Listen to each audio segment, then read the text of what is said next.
everybody being here.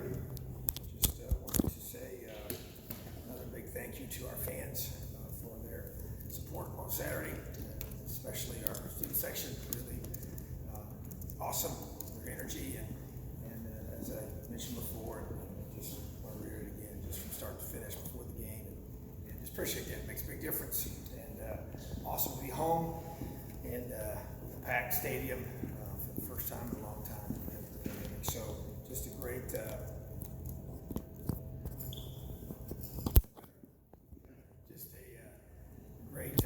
great atmosphere that the fans created for us. So really appreciate that, and obviously need that again this week. So thought our performance was very solid. Special teams really stuck out. Saw in person and go back and watch the film. Just really proud of Coach Teagard and the job he's done there. Ryan McInerney, he's a control guy, and he's a tremendous job working together. Came up with a great game plan, and you guys executed. So creating explosive plays in that area of the game is really, really important for us moving forward. And, set up our offense and defensively tackle well, ran the football, played physical, made some adjustments there. They got a couple of drives on us late in the half, and then early in the third. Offensively, being able to get some more guys involved, I thought was very important for us to be able to do that. Some different guys, and get Michael continue to grow and develop and comfortable with his situation. So just a very important game for us. Now we turn our full attention to Cincinnati, and just really impressed with their football team. I had a chance to spend the last couple of days watching them, and really Coach Fittle's done a tremendous job there. Both recruiting, last couple of seasons, a lot of football games, and very, very talented quarterback. There's a lot of speed and skilled guys across the board in the backfield, and big men up front, defensively very, very disciplined, very sound, and don't give up a lot of things, and really do a good job tackling and keeping things in front of them. So really, really good football team. They're ranked what they are for a reason, and they've earned it. So just very excited about the opportunity it creates this weekend, and excited for our fans to be able to be there in full force. Know it's already a sellout, and just really means a lot to me that the fans are getting behind us, and we understand the opportunity that this presents. So really excited about this coming weekend. Ready for questions? Tom and Dustin.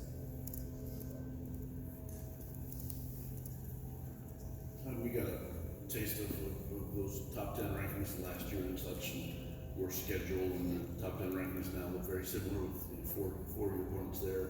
But with an opportunity with Cincinnati coming into town this week, and especially with how the first opportunity at Iowa didn't go the way you wanted, how much of a sense of urgency do you feel in this weekend's game to make more of a statement than you did in week one? Well, I think that's sense of urgency is probably a good way to put it. I think there's no question that's what this situation creates. I think that just like you mentioned, we have opportunity week one, and we're going to have many opportunities as you see the polls out as the season unfolds to be able to play against top teams in the country, and our schedule is full of them, and this is the next one. And so we told our team yesterday, it's the biggest game of the season because it's the next one, and our guys understand that, and yes, what an opportunity that presents itself, and the chance to be able to just go out there and prove yourself every week. That's really what it comes down to, and I think that's what we talked about, even before 2 weeks ago, and leading up to that, just being able to understand that it's about earning it every single week, and when you play such a schedule like we do, then you are blessed with the opportunities to be able to play elite teams consistently. So no matter what happens in the past, good or bad, you got to flush it, and you got to get ready for the next opportunity, and that's what this one presents. And so definitely one that we want to make sure we're fully ready for. Dustin and Peaks. You mentioned at the top just talking about Mike and his seeing his comfort level improve a little bit. I guess just wanted to see if you could elaborate on that a little bit. What did you, when you had a chance to watch him again? Just how are you seeing him progress in terms of getting more comfortable in there? How do you think you guys did from a play calling perspective in creating rhythm for him and starting on that lane? How much closer do you think he is to looking like himself at this point? Yeah, I thought it was an important next step. Definitely have more work to do, but I feel like that it was important to get the run game going. Steve McCarr, he was our offensive player of the game, and I think that's indicative of how our offensive line blocked and the perimeter blocking and tight ends blocking and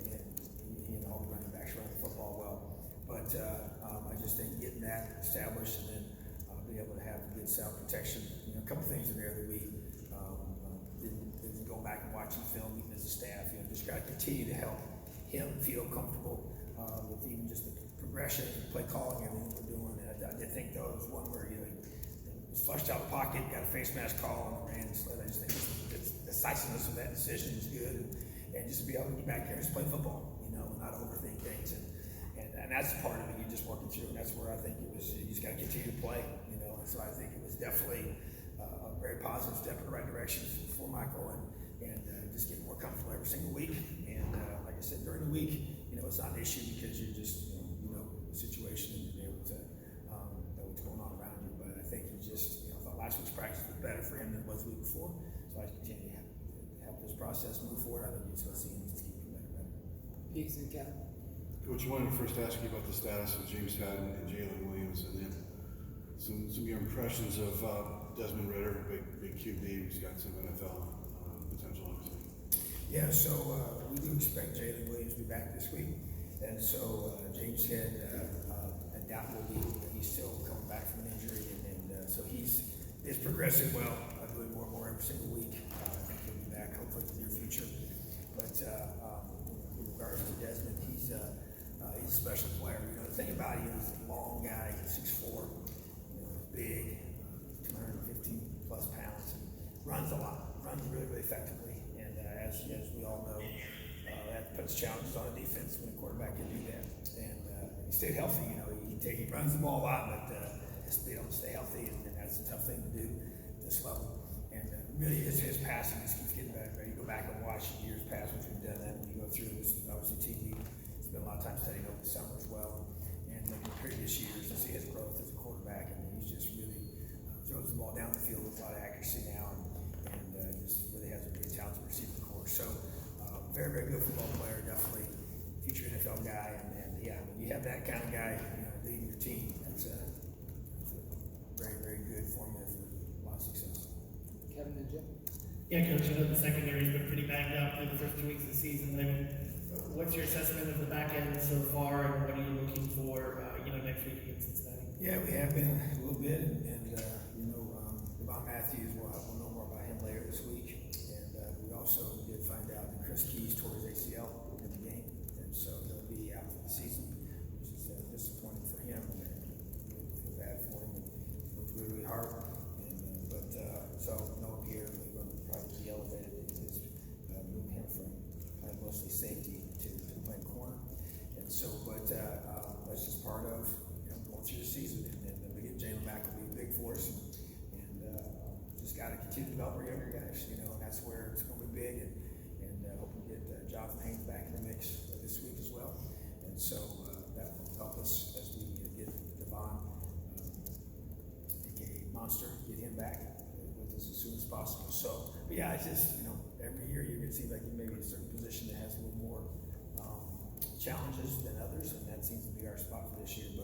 But the guys are working really hard back there, and obviously their role is going to be huge this weekend because our secondary is be tested by a very, very talented receiving core, really quarterback. So just expect it to be play a little better this week than we did last week. That's the whole key. Defense made a lot of growth in some areas last week to week 1 to week 2, and because of that, Mike McFadden and Ryder Anderson were both our defensive players of the game. Just those guys' leadership, production continues to be at a high level. So just really encouraged by the secondary. I know they caught some passes on us underneath. A lot of that was leverage and positioning and things, but just got to continue to get better. And I know we will. Our guys are really, really motivated. We got a great staff. Jim and Zach. Coach, getting back to the offense and getting them going, obviously that starts and stops with the offensive line.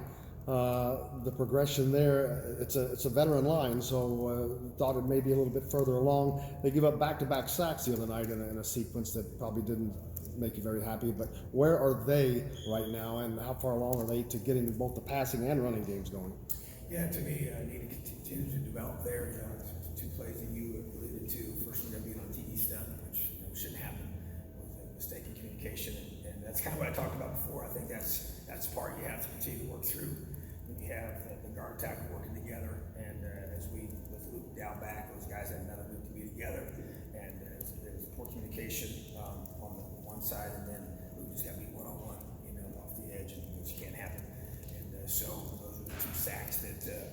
that we gave up. And yeah, definitely, I just think every single week you just go through it, and I felt like there was, even in the run game, there was some improvement for sure. And I felt like that, and as I mentioned before, they're two inside guys. We're very big and strong and talented guys, and just really, guys had to really strain and work and finishing, which is good, you know. And so, but felt like that we were all the right people, more even than in the past. Stayed on guys, have a better effort up front, better finish up front. Still got to make sure we don't miss reads with our backs. That happened a couple of times, which affected some runs, and we'll continue to get better at that. But I think it's just a collective group, you know, with Stephen Curry is new, working with those guys. Our system is learning more and more reps. Obviously wasn't here over the summer, you know, or excuse me, wasn't here in the springtime, you know, so you just continue to get everything we've done from fall camp on. So yeah, it's just a group that has continued to mesh, and to me, that's what we always say, the teams are made during the season, and you just every single week, that the work that you put into it, everything we do in practice. And one thing we're doing too a lot more of this year, we're doing more good on good during practice to be able to create a better look for each side of the football, to be able to really do a good job of preparing our front, because that's the key on both sides, to be able to work against high-level guys that can give you the proper resistance, proper movements, and you have to execute technique at a high level to be able to get that. So that's something that we're really working hard on, and our line needs to keep coming together. We have to play really, really well, because it definitely starts and stops with them. Second, Bob. I guess returning to Atlanta for a second, I think the word you used was instinctive, talking about just a couple of things that he did on Saturday. Who's that? Michael. Yeah. I guess as you sort of evaluate how he can get better, how he can improve from these first 2 weeks, how much of it is technical in your mind, and how much of it maybe is more just finding that timing, that rhythm to where he's doing things kind of almost without thinking, where everything is just kind of, as you said, instinctive for him? Yeah, I think it's more rhythm. I think it's more timing than technical. I think it's being able to do what you do, fundamentally sound at a high level, you know, with being live. And I think that's the key, you know, and just the whole dynamic that creates, and the part of it. And that's where, like, see, you only get that on game day. You're not going to do that during the week. You know, the timing you do those different things, but doing them when it's live, there's full pressure, everything is full speed, tackle. That's where that's why the games are so critical, you know, and just being able to, even in the game, you know, Saturday, to keep them out there as long as we felt we needed to be able to get what we wanted to get out of that was very important, and still be, you know, wise in how we use those reps, you know, so you get a chance for Jack to compete and play at a high level. So to me, that's really, really important that he's able to do that, and I feel like that, you know, the more he plays, the better he's going to get, and the more of those natural things, those instinctive things that he does and has already built inside of him, those keep coming out more and more each week, and that's what we expect to happen. And even as the competition increases, intensity increases, and you have to continue to play at a high level. Tom, what are 2 or 3 points of emphasis that you'll throw at your guys before this game against Cincinnati? You know, I think number one, it's a just continued focus on just a relentless attention to detail. You know, I just think that has to be, you know, how you perform in those pressure moments. You know, we've had a chance to play a really, really good football team week 1, and that exposes certain things. And so now they have to be able to, another opportunity to play another top 10 team, and play them and have the execution of our offense, execution of our defense, execution of our special teams, and at elite level, the attention to detail in those things, in those moments, against that type of competition. That's the focus, and that's the way I want our guys to prepare and how we ultimately going to play. So that's step number 1 for me. And number 2 is just, I think it's to be able to, it's the fundamental things, you know, and we, even though as the games get bigger throughout the season, the emphasis on fundamentals doesn't change. You know, to be able to fundamentally position yourself with the footwork and hand placement, and how we're going to tackle, how the angles we're going to take, and where our eyes are going to be. You know, we're just continue to teach those things, because that's where those are fundamental things that don't go away, and they're part of what you do. But it's so much part of defense is eye discipline, and making sure we made a huge emphasis on that, and that's going to be another big point this week. And I think the third one's continued communication with our guys, and that's, you know, working together on the offensive line, working together with our defense, everything that we do with our quarterbacks and our running backs, with the different things that they have, protections and the receivers and the things that they're doing together.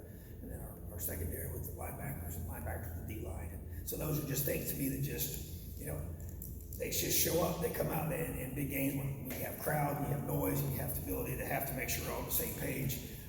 It's just one miscommunication here or there can be the difference in the game. That's why those things, as in a game like this, where it's going to be so much, every play is going to have so much on the line, which is what I see in games like this, where you have to be able to be at your best in those moments and have those execution that you're looking for. So to me, that's what you emphasize, and it's the process that you go through to continue to get better at that. And every week you want to see those mistakes continue to diminish each and every week.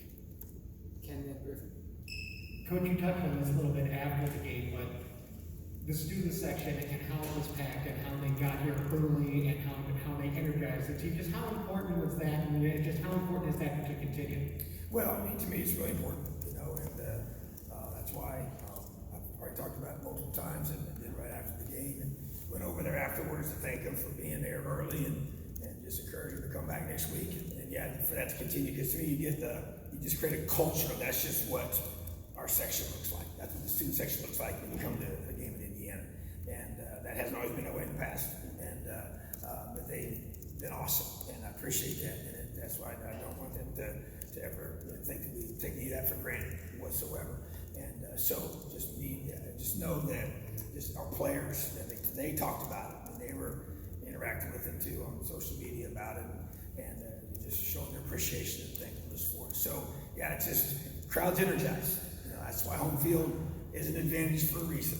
And part of it is the familiarity of your routine, but the bigger part of it is crowd noise, and the energy it gives the home team, and then the distraction it can become to the visiting team, and the ability for them to have struggle in communicating. So when they're on offense and it's third down, and man, our defense is on the field, and it's just deafening where they can't hear anything. Everything has to be silent count, communication, hand signals, and gives us an advantage in the jump, on the snap, and all those different things that go into play when you play with that behind you. And so that's why, and just the energy that they bring pregame and during warm-ups, and just everything that goes into that to the psyche of our guys. And so yeah, it's important, and so very, very much appreciated, and really excited for it to continue the rest of the season.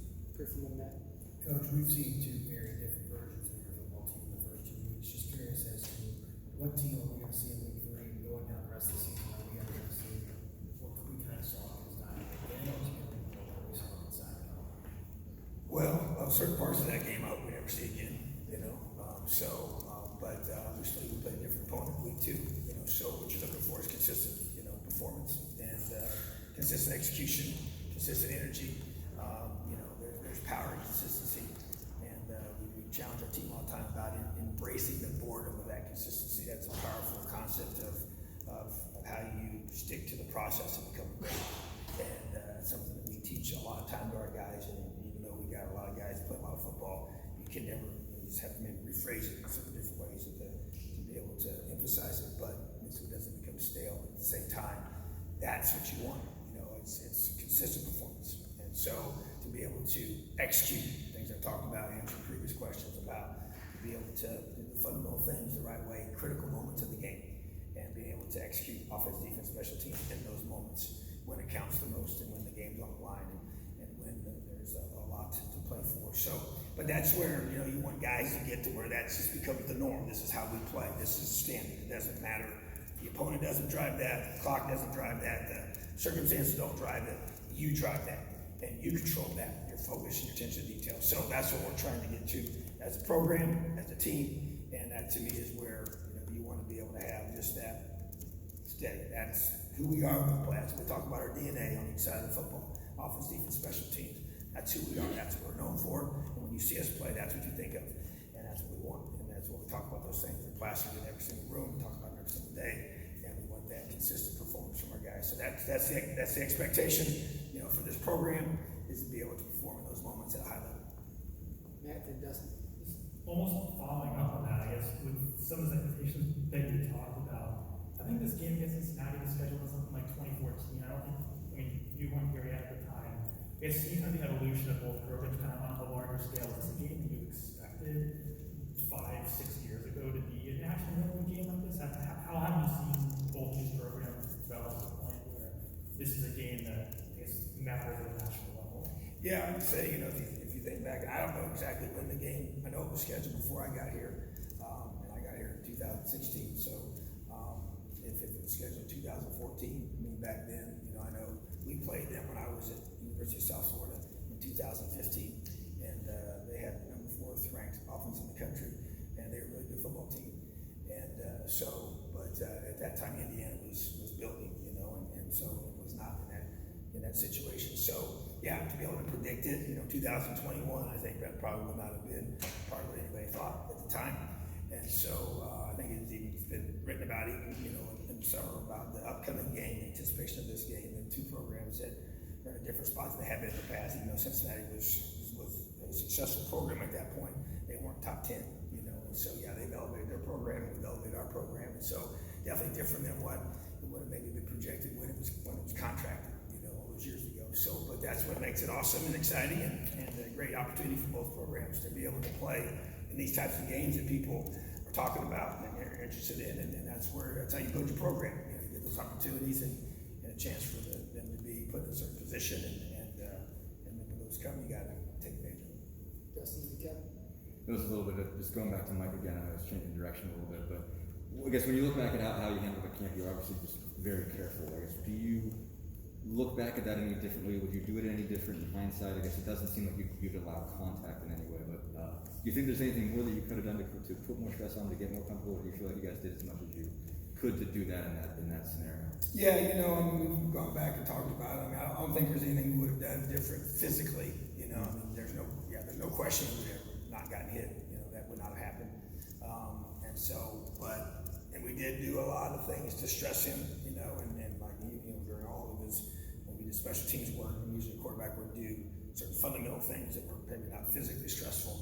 He was conditioning, he was doing everything rehab-wise, and just strengthening and just running, and working with our strength staff, and just really kind of stressing his body in a big, big way. So, but I think, you know, the actual, you know, it's like when you have a young player, you know, it's one thing you can't do is simulate a game, you know, and being able to have all that involves in that, and how you feel in that moment, you know, there's no game simulation machine for that, you know, so, but I just think, yeah, we still did a lot of things mentally, different things, so I think you just gotta go play, you know, and you gotta work through it, and that's part of what we're going through right now, and so I think you're seeing growth, and so, yeah, you go back, you can always look back at different things you could try to do better, and we'll continue to do that, and as we talk to him, and different things, you know, and I think every situation is a little bit different too, you know, based on the injury and the person's past, and just what position they play, and different things, you know, so it's just obviously one of those where, you know, not a point where you would say, hey, we wish we would have done that and had our guys tackle him, you know, during fall camp. That wasn't the case, and you would never do that. So, but you know, here we are, and he's growing and getting better and feeling better about it. So that's what you do. Kevin, and then Max. Go ahead. Yeah, Luke Fickle is a guy that has a Big Ten background, defensive background. Do you have any encounters with him maybe over the years in recruiting and so forth? And what kind of defensive personality do you see that kind of rubs off on their team? You know, he's one coach I really don't know very well. You know, I don't know that I've shaken his hand a few times, but I've spoken to him, but not sat down and talked ball.